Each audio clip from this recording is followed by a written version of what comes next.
We are here. I am Blaze Jays with my man. It's your boy Jordan Dansky. What's good? Yes, we are here. We are in the building representing. We got a bunch of things to talk about today. Tonight is just Saturday, the 30-minute show. And got some good stuff to talk about. Not more than just boxing necessarily. Got some football stuff and everything like that. And there was a big fight yesterday. But first things first, George, did you see that Wisconsin lost to Illinois? Oh man, well, you know what's crazy? And it was like a 30-point favorite. You know what's crazy about that? Everybody was talking about how Wisconsin was going to break through and come through and be in the playoffs. Maybe they'll be in the playoffs. And as soon as they start talking as soon that as they shit. talk about that shit, and it's done. That's a Wisconsin thing. You know that's how Wisconsin. That's what happens to them because that happened like 2 years ago. Everybody was talking about how Wisconsin.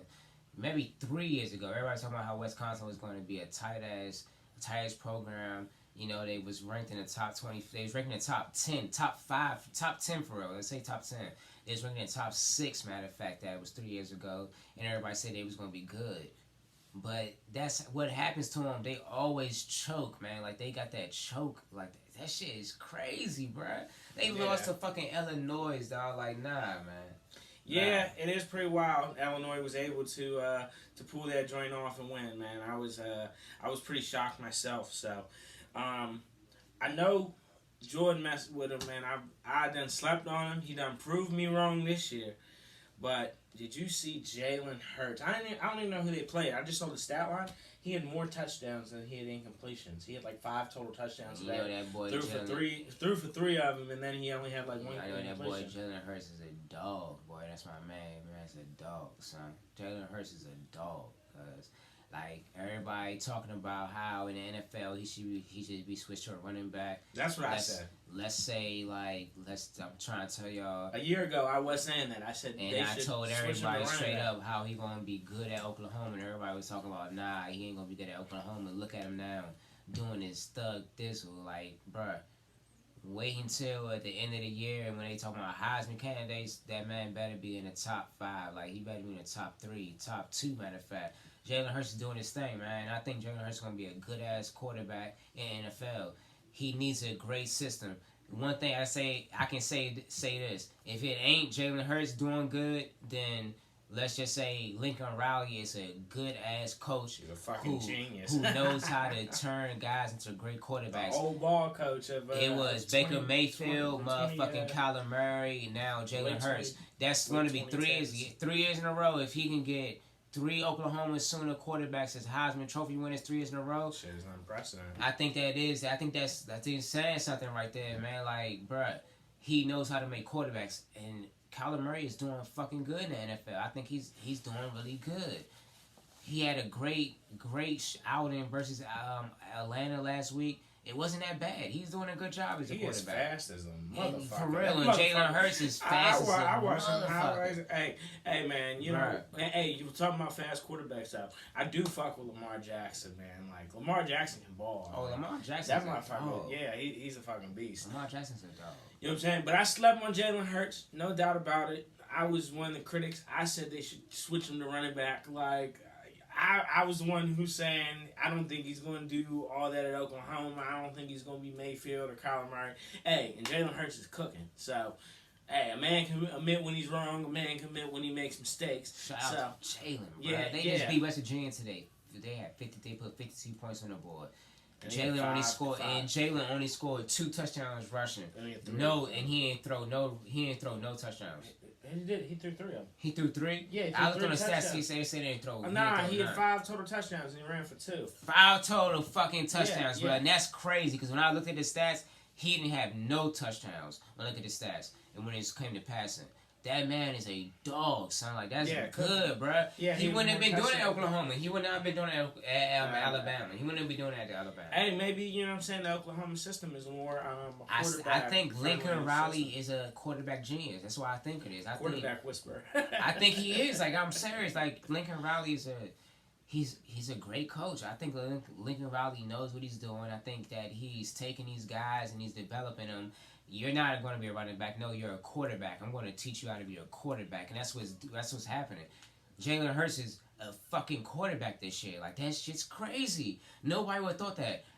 Jalen Hurts is my guy, bro. Like, I put him. If I had a college team and I'm running it, Jalen Hurts can run my offense. Anytime. That man's a dog, bro. Like, I give it to him. I'm taking Tua. That's cool. You taking Tua. I'm taking Jalen Hurts. I'm taking Jalen Hurts. All right. So now this next question. Now, Tua is projected to probably be a lock at the number 1 pick in the draft this year. I mean, it's a long time before the draft, so anything can change. But what do you think, though, man? Do you think where do you think Jalen Hurts is going to go? Can he enter the draft? I believe he can enter the draft this year. He went into the draft this year. Yeah, he got to. He's a senior. Okay. So Jalen Hurts going into the. I think that Jalen Hurts is a top 15 pick. I think that who needs quarterback there? Let's see, Miami. We know they need a quarterback. But they're taking for Tua. They are taking for Tua, but they need a quarterback. And Jake Fromm's going to be. You got Cincinnati, who think likely. I think Cincinnati they need a quarterback for real. They need somebody that's going to step in there because Andy Dalton is not the guy. Obviously, he's not the guy. You ain't been in the playoffs, and how long have you been in the playoffs? It's been a while. It's been a while. If you were the Falcons, would you take Jalen Hurts? As a backup? Nah, I mean, as a replacement for Matt Ryan. Oh, hell yeah, I would. So you take him like... See, I think Jalen Hurts needs to be behind somebody that's actually like... I think Matt Ryan is a great quarterback. I'm an Atlanta fan. I think he's a great quarterback. And I say he has Hall of Fame stats. He's going to be a Hall of Famer at the end of his career. I know you probably think that's cringeworthy, but no, I agree with local radio stations. They say that. 106.7, they say that shit. They say, and I agree with them. He has great numbers. Like he's a consistent. He's consistent throughout the years with his numbers. But I really think that Jalen Hurts needs to sit behind somebody. Like I think that a good fit for him for develop as a quarterback would be with New England. I think that would be a perfect fit for him. Being behind Tom Brady. Even Tom Brady comes back next year, being behind Tom Brady just to sit behind him. It doesn't matter if you don't. I don't know. Maybe Tom Brady comes back. I'm just saying. Even in Green Bay with fucking Aaron Rodgers, I think that he needs a veteran mindset behind him to help him read the defensive schemes in the NFL.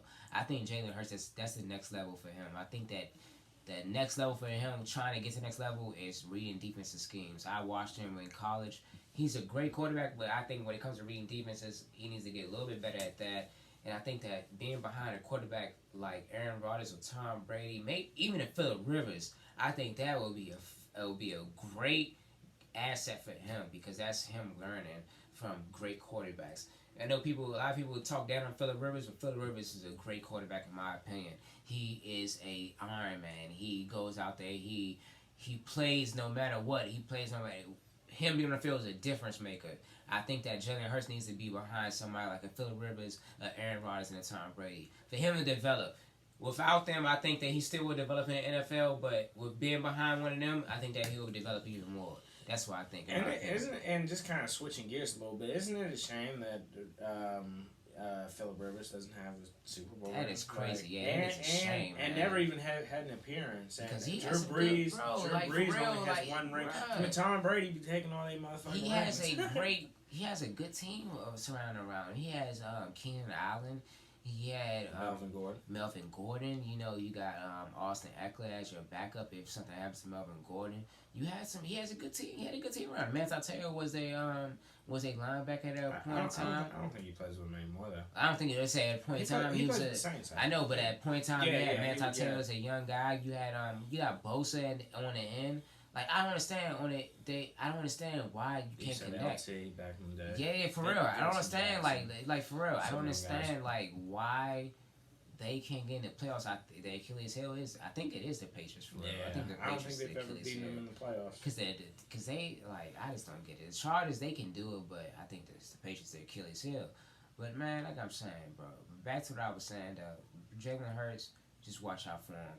I think that's going to be somebody to watch out for. And I feel the same way about Jake Fromm, too. I think Jake Fromm is somebody I think he's a good quarterback. I think he should be like a late first. Don't let that loss to South Carolina last week fool you. Jake Fromm is a great quarterback. He is a great quarterback. Yeah, he's definitely solid. I think he can be a good quarterback. So you would take Jalen Hurts first round, like for sure. Like top 15. If I had a choice, if I had top 15 pick, I need a quarterback. I'm gonna take Jalen Hurts. I hear that. I don't want to say nothing because I don't want to sound stupid. Like I said, I would have converted him to running back. We would have been in this situation. And it's not even that, like, listen, it's not that I don't think he was a decent college quarterback. The thing is, I didn't think that his skill transition to the next level. I wasn't that impressed. I understand he won a bunch of games at Alabama, but I thought it was more the team than him. And he's proven me wrong this year, so I ain't gonna say nothing bad. Jalen Hurts, keep doing your thing, and shoot, maybe you can be the third Oklahoma quarterback to win a Heisman in 3 years. So we'll see how all that shit plays out. Tomorrow, I'm going to the 49ers Redskins game. I'm going to be in there. I'm going to be live. I'm going to be drunk. And, we're going to be rocking. So hopefully the Redskins put up a good game. Last I checked, they were a 10-point underdog. Jordan, how you think that game's going to go? You think am I going to be happy, or you think I'm going to be sad and be drunk and fighting people? You're going to be sad because I think that the Niners are actually clicking. I think their defense is really good. Cal Shanahan is a great coach. Man. But we're going to want to stick to Cal Shanahan. I know, but I think Cal Shanahan will stick it to y'all even more. I think that they got a good squad around them. They got a good young team, man. The 49ers playing good ball. 49ers are a good team. Cal Shanahan, bro, much respect to you. Like I said, I wish he would stay with the Falcons. I wish he would have been a head coach instead of Dan Quinn, for real, to be honest with you. Cal Shanahan is a great coach. I think that the Redskins are going to get a surprise on Sunday. Is it going to be a surprise to an undefeated team? I don't think it's going to. Seriously, I think it's going to be a surprise. I think it's going to be it's going to be a good game, though. I think they're going to lose like 24-14. So you think the so that would be the 10 points. Yeah, I think it's 24-14. I think that the Redskins are going to put up a good fight, but I think that the offense is going to be San Francisco's offense is going to be a little bit too much for the Redskins defense. Kind of going to chop them up a little bit. I think so. And the defense, you know what's good? Jimmy G is like, man, he's not a bad quarterback. Cal Shanahan, like, bro, he's a good coach. He knows how to coach him up, man. Yeah, check out that Atlanta offense when we went to Super Bowl. That was Cal Shanahan. RG3's rookie year. That was Cal Shanahan, man. Like Cal Shanahan and Sean McVay. Cal Shanahan is one of the best young coaches out there right now. I think Cal Shanahan is going to do it. And Kevin not Kevin O'Connell, but who's the Packers coach? Matt LaFleur, I think. He was on the staff too. 24-14. I got the Niners doing that. 24-14. All right, man. So I'm gonna be in there. I'm gonna be cranking. If you watch the game, try to look out for me because I'm gonna be real live in that motherfucker. So all right, man. So last night was a crucial fight. Now I talked about it on last show how dope the fight was gonna be. I feel like it lived up to expectations. The guy I wanted to win didn't win, but it was a very, very entertaining fight. Man, I'm kind of upset because I actually thought it was even. Like I had it 3-3 after 6, and then I thought 7-10 that Beaterbeef kind of took that joint. Like he beat.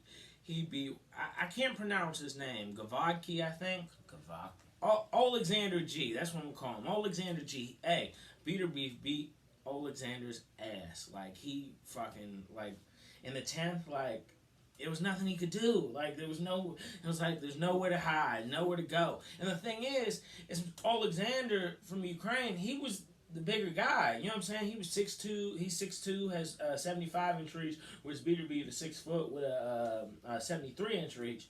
And son, like it's crazy that the big guy, who, in my opinion, I thought was a better fighter, he got flat out beat. Like, I mean, what was kind of your assessment on it? Like, man, Beaterbeef is the best fighter at 175, light heavyweight. Like, bro, I don't care what nobody say. I know he had two slips that was they counted as the 2 knockdowns that counted as slips early in the fight. And one of the first round was, and one was later in the rounds. Like they said, it was a slip, and I agree with that. Okay, but other than that, he was doing his thing, and Beaterbeef is one of the best light heavyweights out there right now.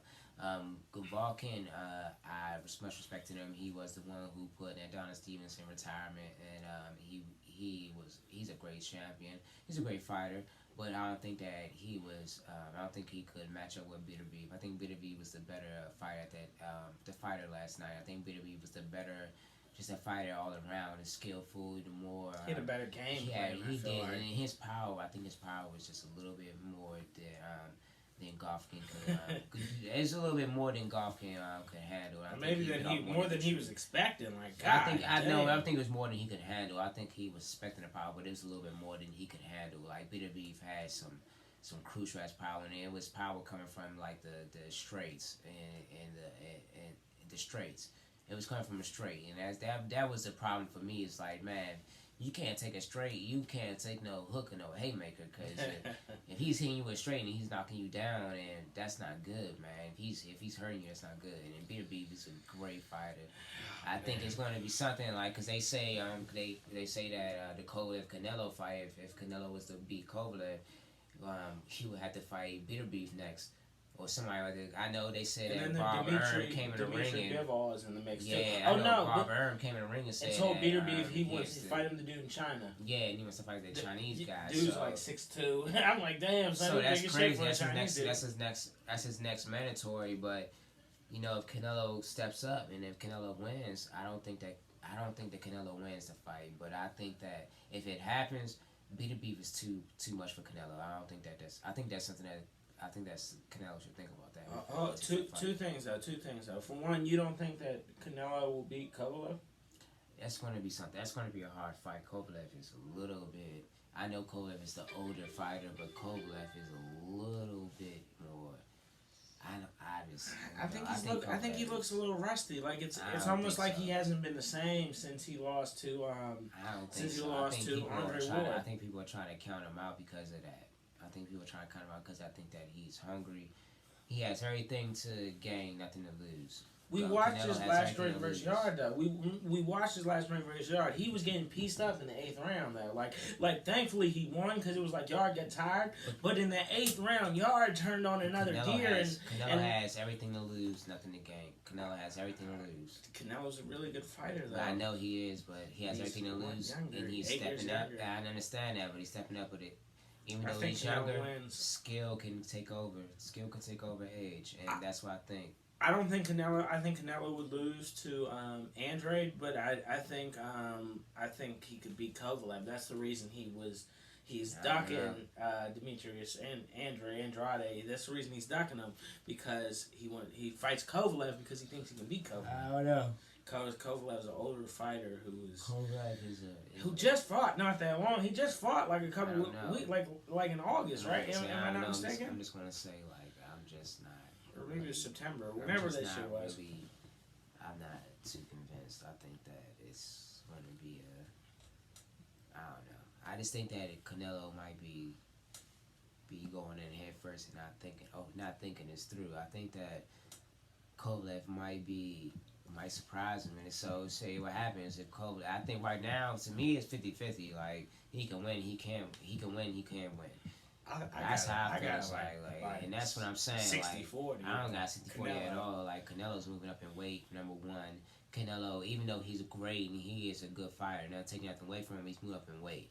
You're moving up in weight. You're not fighting at middleweight. You're not fighting at super middleweight. You're moving up in weight. You're fighting he's going to 175. So you're moving up in weight. That is going to take a toll on you. It is, but he's a better fighter than Kovalev. Like I think matter. Kovalev doesn't don't know. You left. Can't say that Kovalev doesn't have anything left. You can't say that.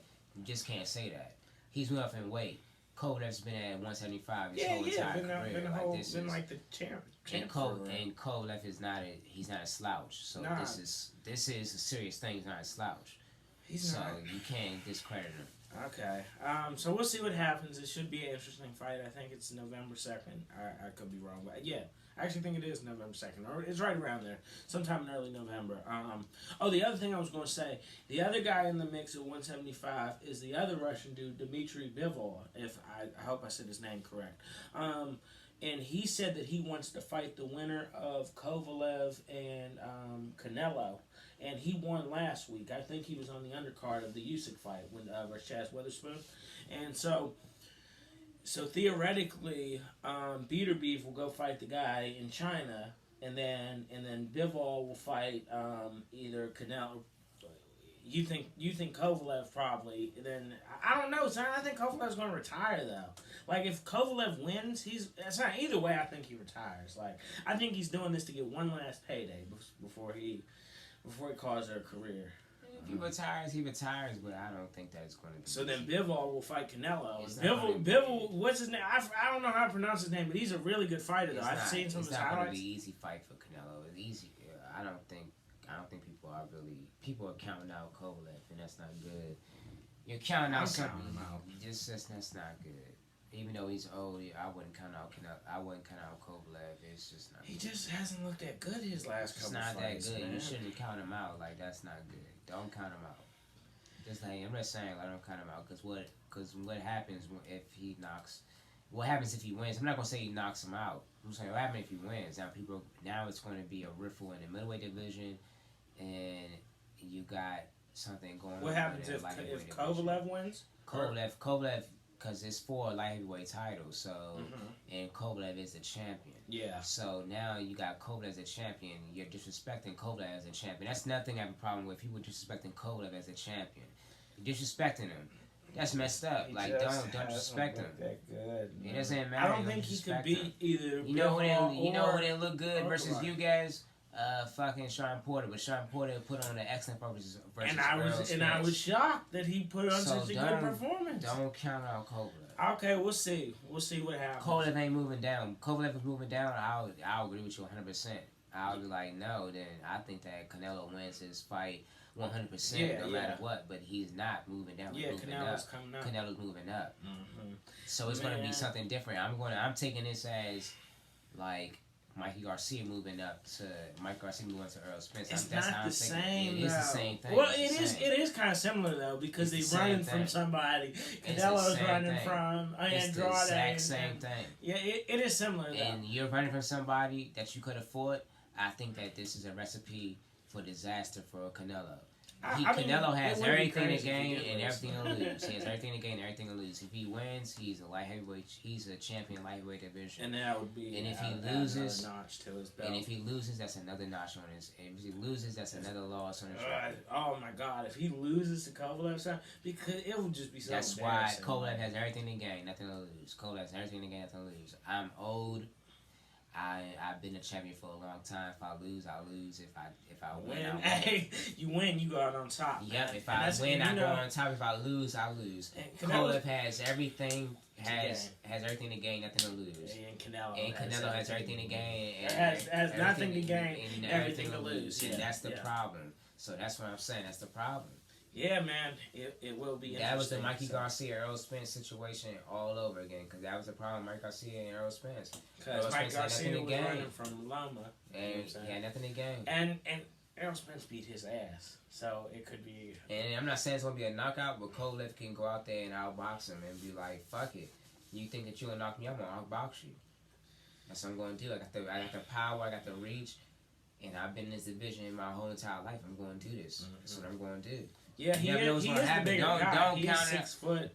Don't count him out, man. I assume he has a longer reach than Don't count him out. So, yeah, we'll definitely. I'll probably be watching. Well, it's on the Zone, so I don't know if I'll watch it, but maybe. I'm definitely gonna get that joint in December though. The Zone. Gotta get that joint for Ruiz Joshua too, son. That joint is gonna be off the fucking chain. I cannot wait for that motherfucker December 7th. Cause the first fight was so sick, son. Cause we was able to get that joint, you pulled it up and shit. Son, we was fucking shocked that fucking Andy Ruiz actually did that shit. Like he actually shocked the fucking world. Like that shit was crazy. So speaking about an upset, and this is how we're gonna close the show with the last 5-6 minutes, is we've talked about before about I mentioned him, Rumley's Corner. He does videos on YouTube and everything like that, boxing videos. And he had an interesting thing was how good was Buster Douglas? And we've talked about you already know we love Mike Tyson. Douglas. Yeah, Tokyo Douglas. Yeah, son, it sounds like a fucking superhero, Tokyo Douglas. You know what I'm saying? Funny, because he was really good. That was the recipe for everything that happened. I was talking to my cousin Vaughn about that, and he's been doing boxing since 1979, and he's been in boxing, so he boxed before. And I was saying to him like straight up, Buster Douglas had everything going for him that day. He had everything going for him that night. He had everything going for him. Everything. He had his mother passed, so he comes in with that motivation. He had that motivation going on. He had Tyson not taking him serious, and he was just amped up. everything was a perfect storm. It was lightning in a bottle, and man. you don't get that. The last time we got that was Andrew Ruiz, Anthony Joshua. Yeah, man, it was. You just don't get that. It's once in a blue moon, man. And I think in most instances, I think Mike Tyson would beat Buster Douglas for the most part. I think if they fought 10 times, Tyson probably wins 7 or 8 times. But Buster Douglas caught him like those 2 times, and it's interesting. Like I've said it before. I think Buster Douglas had potential to be a really good fighter.